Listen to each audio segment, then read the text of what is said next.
quadratic equations general form என்னன்னா ax square plus bx plus c is equal to 0. a b cங்கிறதுலாம் என்னன்னா real numbers. ஏங்கிறது கண்டிப்பாக என்னவா இருக்காது, ஜீரோவாக இருக்காது. 10th மேக்ஸ் ஃபார்முலா பார்க்கலாம். Formations of quadratic equations. General form என்னன்னா X square minus alpha plus beta into X plus alpha beta is equal to 0. இதுவே வந்து சம் அப்படின்னு வந்துன்னா ஆல்ஃபா ப்ளஸ் பீட்டாங்கிறது கண்டுபிடிக்கிறதுக்கு என்னென்னா மைனஸ் பி பை ஏ, இதுக்கு வேல்யூ வந்து கண்டுபிடிக்கிற மாதிரி இருக்கும். ஆல்ஃபா இன்ட்டு பீட்டா, அதாவது ப்ராடக்ட்னு கொஷினில் கொடுத்துருப்பாங்க. இதுக்கு என்னதுன்னா சி பை ஏங்கிறது வந்து வேல்யூ வந்து கண்டுபிடிக்கிற மாதிரி இருக்கும்.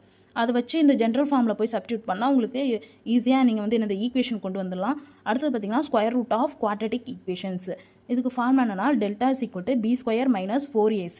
கொஷினில் வந்து இந்த 3 வேல்யூ கொடுத்துருவாங்க, ஏபிசி வேல்யூ கொடுத்தாங்கன்னா நம்ம டெல்டாவோட வேல்யூ வச்சு இது 3க்குள்ளே ஏதாவது ஒரு கண்டிஷன் தாங்கிறது கண்டுபிடிச்சிடலாம். என்னன்னா இப்போ 0 விட அதிகமாக இருந்ததுன்னா, அதாவது டெல்டா கிரேட்டர் தென் 0னா அதுக்கு என்னன்னு சொல்லுவோம், ரியல் அண்ட் அன்ஈக்குவல் ரூட்ஸ். 0 விட அதிகம்னா அது என்னது, பாசிட்டிவ் நம்பர்ஸாக தான் இருக்கும். இதுவே வந்து டெல்டா இஸ் ஈக்குவல் டு 0னா அதுக்கு என்னன்னு சொல்லுவாங்கன்னா ரியல் அண்ட் ஈக்குவல் ரூட்ஸ்னு சொல்லுவாங்க. டெல்டா லெஸ் தென் 0 அப்படின்னா என்னது, 0 அப்போ நெகட்டிவ் நம்பரோட 0 வந்து அதிகமாக இருக்கும். அப்போ இது வந்து என்ன கிடையாதுன்னா நோ ரியல் நம்பர்ஸ்ன்னு சொல்கிறாங்க. அப்போ ரியல் நம்பர் ரூட்ஸ் இல்லைன்னா அங்கே என்னவாக இருக்கும், இமேஜினரி ரூட்ஸாக இருக்கும்.